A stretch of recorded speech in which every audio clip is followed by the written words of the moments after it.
আশা করছি প্রত্যেকে খুব ভালো আছেন। আজ এসছি আমি হাজারদুয়ারি এক্সপ্লোর করতে, মানে মুর্শিদাবাদ এক্সপ্লোর করতে। সকালে বেরিয়েছিলাম, গলার আওয়াজটা একটু বসে গেছে।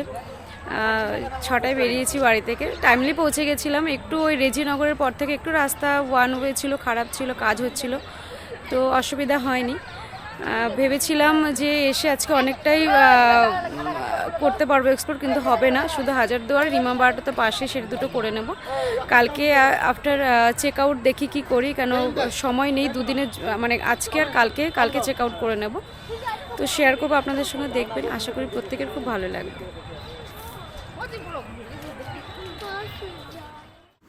বন্ধুদের জানিয়ে রাখি, এটি আমার সোলো বাইক রাইড ছিল বারাসাত থেকে মুর্শিদাবাদে হাজারদুয়ারি আমার অনেক দিন থেকে ইচ্ছে ছিল আমি একটু ঘুরে দেখব, কিন্তু মুর্শিদাবাদ আমার পুরো ঘোরা হয়নি, আমি ফিরে এসেছি। তো যাই হোক, প্রথমেই আমি যেখানে গিয়েছিলাম হাজারদুয়ারি। এই হাজারদুয়ারি প্রাসাদ কিন্তু 1829 সাল থেকে 1837 সালের মধ্যে নির্মিত হয়।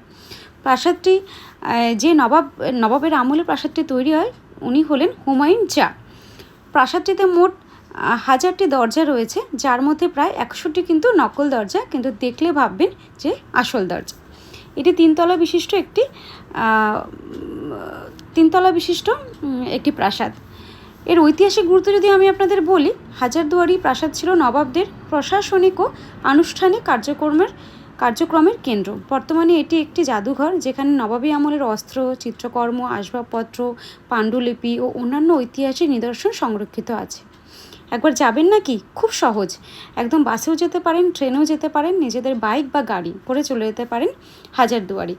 বিশ্বাস করুন, ঐতিহাসিক নিয়ে যারা আলোচনা করে বা ঐতিহাসিক পড়তে ভালোবাসেন, জানতে ভালোবাসেন, তাদের জন্য কিন্তু হাজারদুয়ারি একদম দারুণ জায়গা, খুব ভালো লাগবে। আমার নিজের প্রচণ্ড ভালো লেগেছে, আপনাদেরও ভালো লাগবে। পরে একবার ইচ্ছে আছে শীতকালে আমি একবার হাজারদুয়ারি যাব, আর যা যা দেখা হয়নি আমি সেইগুলো এক্সপ্লোর করব আর তুলে ধরবো সবার সামনে। ভুল ত্রুটি থাকবে, তার জন্য মার্জনা করবেন। আসলে নিজের সময় করে এই ট্যুরগুলো আমি করি, তাই চেষ্টা করি কিছু তুলে রেখে দেওয়ার জন্য। এই হাজারদুয়ারির প্রাসাদের পাশেই রয়েছে একটি ঐতিহাসিক ক্লক টাওয়ার। বলা যায় নবাবী আমলে এই ঘড়ির টাওয়ার ছিল সময় জানানোর একটি গুরুত্বপূর্ণ মাধ্যম। বলা হয় যে এই সময় যখন মানুষের কাছে যখন ঘড়ি ছিল না, তখন দূর দূরান্তের মানুষ এই টাওয়ারের ঘড়ির দিকে তাকিয়ে সময় বুঝতে পারত। সবই লোককথা, ঐতিহাসিক মানেই লোকমুখে চলাচল যেগুলো হয়ে এসছে সেগুলোই আমাদের জানা, বা সেগুলো আমরা জানানোর চেষ্টা করে থাকি। লোককথা অনুযায়ী ঘড়ির ঘণ্টাধ্বনি এতটাই স্পষ্ট ছিল যে আশেপাশের গ্রামগুলিতেও তা শোনা যেত। নবাবের দরবারের কাজ, বাজার খোলা ও বন্ধ হওয়া, এমনকি বিভিন্ন গুরুত্বপূর্ণ অনুষ্ঠানও এই ঘড়ির সময় অনুসরণ করে পরিচালিত হয়। দেশের বিভিন্ন জায়গায় কিন্তু একটি করে ক্লক টাওয়ার আছে, যেগুলো পুরনো দিনের নিদর্শন রেখে গেছে। আমার এই ঘড়িটার কাছে গিয়ে দেখে অনেক উঁচু মনে হয়েছিল ঘড়িটি, ভীষণ ভালো লেগেছিল দেখতে। আজও ক্লক টাওয়ারটি কিন্তু মুর্শিদাবাদের একটি গৌরবময় অতীতের স্মৃতি বহন করে। দেখুন, ইতিহাস মানেই হচ্ছে গল্প শোনা, বই পড়ে যেটুকু আমরা জানতে পারি। তো আমি এখন কথা বলবো বাচ্চাওয়ালি কামান। মুর্শিদাবাদের একটি বিখ্যাত ঐতিহাসিক কামান কিন্তু এই বাচ্চাওয়ালি কামান। এটি বর্তমানে হাজারদুয়ারি প্যালেসের প্রাঙ্গণেই কিন্তু সংরক্ষিত রয়েছে। বাচ্চাওয়ালি কামান কেন বলে? কথিত আছে সে সময় মানুষরা বলতেন যে এটি একবার গুলি ছোড়ার সময় এত প্রবল শব্দ হয়েছিল যে আশেপাশের বহু গর্ভবতী মহিলার গর্ভপাত ঘটে। এই কিংবদন্তি থেকেই এর নাম হয় বাচ্চাওয়ালি কামান। তবে এই ঘটনার ঐতিহাসিক কোনো প্রমাণ কিন্তু নেই, এটি মূলত একটি জনপ্রিয় লোককথা। বাচ্চাওয়ালি কামান বাংলার অন্যতম বৃহৎ কামান। এটি অষ্টাদশ শতাব্দীতে নির্মিত হয়েছিল। কামানটি প্রায় 12 ফুট লম্বা এবং এর ওজন কয়েক টন। যদি এর ঐতিহাসিক গুরুত্ব বলি, বাচ্চাওয়ালি কামান মুর্শিদাবাদের নবাবী আমলের সামরিক শক্তি ও কারিগরি দক্ষতার একটি গুরুত্বপূর্ণ নিদর্শন। এটি আজও ইতিহাসপ্রেমী ও পর্যটকদের আকর্ষণ করে। মুর্শিদাবাদের অন্যতম ভীষণ গুরুত্বপূর্ণ ঐতিহাসিক ও ধর্মীয় স্থাপনা হলো নিজামাত ইমামবাড়া। এটি নিজামাত ইমামবাড়ার নামেই কিন্তু পরিচিত। নিজামাত ইমামবাড়া 1847 সালে নবাব মনসুর আলী খানের উদ্যোগে নির্মিত হয়। এটি ভারতের বৃহত্তম ইমামবাড়াগুলির মধ্যে একটি। ভবনটি প্রায় 680 ফুট লম্বা। ইমামবাড়াটি ভাগীরথী নদীর তীরে অবস্থিত এবং হাজারদুয়ারি প্রাসাদের ঠিক বিপরীতেই রয়েছে। শিয়া মুসলিম সম্প্রদায়ের ধর্মীয় অনুষ্ঠান, বিশেষ করে মহরম উপলক্ষে এখানে বিভিন্ন আচার অনুষ্ঠান কিন্তু হয়। এর যদি ঐতিহাসিক গুরুত্ব আমি বলি, তাহলে পুরনো ইমামবাড়াটি আগুনে ধ্বংস হয়ে যাওয়ার পর বর্তমান ইমামবাড়াটি নির্মিত হয়েছিল। এটি নবাবী আমলের স্থাপত্য শৈলী ও ধর্মীয় ঐতিহাসিক এক গুরুত্বপূর্ণ নিদর্শন। ইমামবাড়া যাওয়ার আগের মুহূর্তেই জাস্ট একটি ছোট্ট মসজিদ আছে, একদম ছোট্ট। সেই মসজিদটি নিয়ে গাইড আমাকে কিছু কথা জানালেন, সেগুলোই আমি আপনাদেরকে তুলে ধরছি। বেশ আমার ভালোই লাগলো। ওই যে আমি বললাম, ঐতিহাসিক বিষয় কিন্তু সবই বইতে পড়া বা লোককথা অনুযায়ী যে কথাগুলো আলোচনা করা হয়, সেগুলি বছরের পর বছর ওই একই রকমের কথা নানা মুখে আলোচনা হয়। চলুন শুনে নিই। এই যে মসজিদটি দেখতে পাচ্ছেন, এটা এখানে ইতিহাস বলছে যে মক্কা থেকে মাটি এনে এই মসজিদটি বানানো হয়। তো সেই জন্য এই মসজিদের নাম হচ্ছে মক্কা মসজিদ। এখনও সেখানকার মাটি এখানে রাখা আছে, মানুষজন তাই বলছে, ইতিহাস তাই বলছে। তো এখানে এখন আর নামাজ কিছু হয় না, এমনি আছে, দেখতেই পাচ্ছেন আপনারা। ভালোই লাগলো দেখে। হাজারদুয়ারিটা ঘুরে আমি দেখলাম যে আমার কাছে এখনও ঘন্টা দেড়েক সময় আছে। আমি পৌঁছে গিয়েছিলাম মতিঝিলে, যদিও আমার সন্ধ্যা হয়ে গেছিলো ওখানে পৌঁছাতে, কিন্তু যাওয়ার পর মনটা ভালো হয়ে গেছিলো। একটু ভয় করছিল না সেটা বলবো না, কিন্তু ভয় করছিল। তবুও ভাবলাম যে প্রচুর লোক ছিল সে সময়, খুব সুন্দর করে একটা ঘোরা যাবে, বেশ একটু গরম মতন লাগছিল, কিন্তু জায়গাটায় গিয়ে কিন্তু ভালো লাগছিল। আর আমার সাথে একটা খুব খারাপ সিচুয়েশন তৈরি হয়েছিল, ওয়াশরুমটা ভালো ছিল না। ওয়াশরুমটা খুব সম্ভবত 10 টাকা না 20 টাকা নিয়েছিল, কিন্তু ওয়াশরুম ভালো নয় বলে আমি প্রতিবাদ করেছিলাম। তো উনি আমাকে খুব বাজেভাবে কথা বলেছিলেন। যাই হোক, সেটা হয়েই থাকে। ফ্রন্টে ঢুকেই একদম একটা ফোয়ারা ছিল, খুব সুন্দর লাগছে দেখতে ফোয়ারাটা। সবাই অনেক ছবি তুলছে, অনেক ভিডিও করছে। আর প্রচুর ফুল গাছ, শীতের ফুল। শীতকাল থাকলেও ওই সময়টা কেন জানি না, ওই সময়টা ওখানে গরম লাগছিল। তো যাই হোক, প্রচুর গাঁদা ফুল, বিভিন্ন রকমের আর অনেক রকমের ফুল, যেগুলো আমি নামও জানি না, এত সুন্দর করে সাজানো হয়েছে। শুনেছি ওখানে, দেখলাম যে অনেক হোমস্টে টাইপের বানানো রয়েছে বাড়ি, অনেকে ওখানে বেড়াতে যান যারা ভিআইপি আছেন। তো এই মতিঝিল যদি বলি, তাহলে অষ্টাদশ শতাব্দীতে নবাব নওয়াজিশ মোহাম্মদ খান কিন্তু একটি নির্মিত করেন। ঝিলের পাশে একটি প্রাসাদ বা অন্যান্য স্থাপনা যেগুলো রয়েছে, সেগুলো দেখার মতন, খুব সুন্দর। আর একটা কথাও খুব রচিত আছে, অনেকেই বলেন যে ঝিলের জলে মুক্তোর মতো ঝিলিক দেখা যেত, তাই জন্য এর নামটি রাখা হয় মতিঝিল। আর যদি ঐতিহাসিক গুরুত্ব বলেন, তাহলে আমি বলবো যে যেটুকু আমি জেনেছি, মতিঝিল একসময় নবাবী প্রশাসন বা রাজনীতির গুরুত্বপূর্ণ কেন্দ্র ছিল। সিরাজউদ্দৌলা এর সময়ের এই স্থানটি বিশেষ গুরুত্ব বহন করত।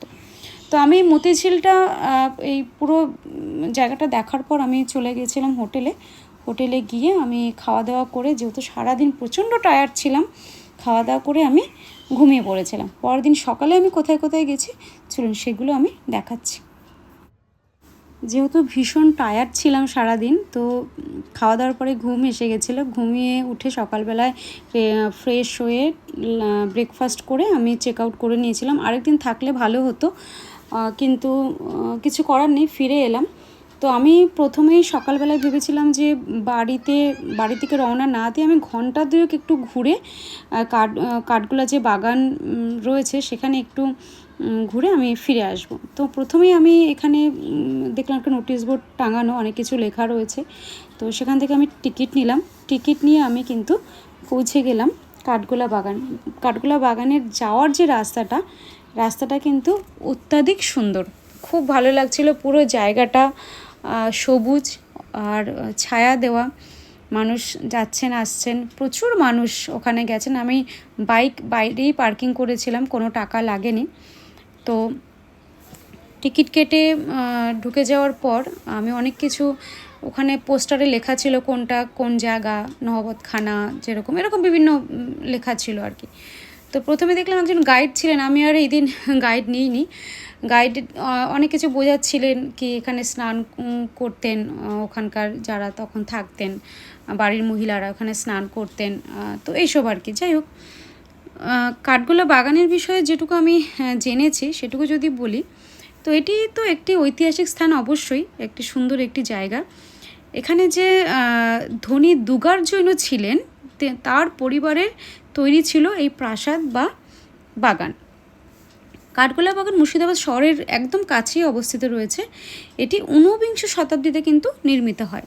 এখানে একটি বিশাল প্রাসাদ, সুন্দর বাগান ও জৈন মন্দিরও রয়েছে। জৈন মন্দিরে আমি যেতে পারিনি, কারণ আমাকে ফিরতে হবে, সেই জন্য আমার আর যাওয়া হয়নি। আমি জাস্ট সামনের টুকু একটু ঘুরে আমি ফেরত আসি। আর প্রাসাদের স্থাপত্য ইউরোপীয় ও ভারতীয় শৈলীর মিশ্রণ কিন্তু দেখা যায়। এটি মুর্শিদাবাদের অন্যতম ভীষণ জনপ্রিয় পর্যটন কেন্দ্র। আর প্রচুর গোলাপ মানে বসানো রয়েছে, বিভিন্ন রকমের গোলাপ, এত বড় বড় গোলাপ, এত সুন্দর লাগছিল, আমি ভাবতেই পারছিলাম না। আমি জাস্ট ফুল ভালোবাসি ভীষণ, তো ফুল দেখে আমার মনটা একদম ভালো হয়ে গেছে, এত সুন্দর।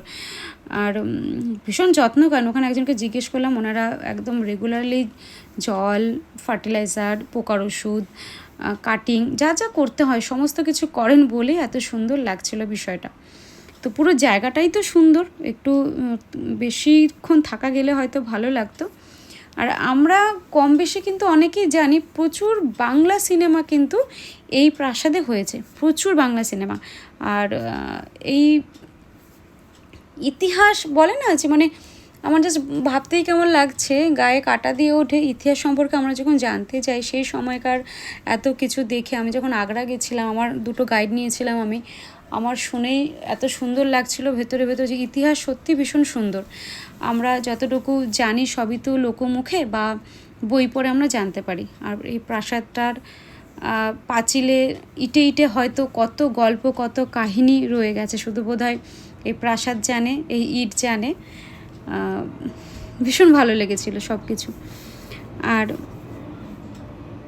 যদি বলি যে এই যে ফ্যামিলিটা, দুগার পরিবার কিন্তু দেখলেই বোঝা যায় এর যে রুচি, এই প্রাসাদটি বানানোর যে কারুকার্য দেখলেই বুঝতে পারা যাবে যে সেই পরিবারের রুচি আর ঐশ্বর্য কিন্তু অনেক ছিল, না হলে এত সুন্দর করে তৈরি করা সম্ভব নয়।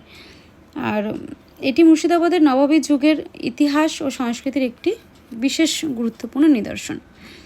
কাঠগোলা বাগান আর তার এই মনোরম পরিবেশ, সুন্দর স্থাপত্য এবং ঐতিহাসিক গুরুত্বের জন্য আজও পর্যটকদের ভীষণভাবে আকর্ষণ করে।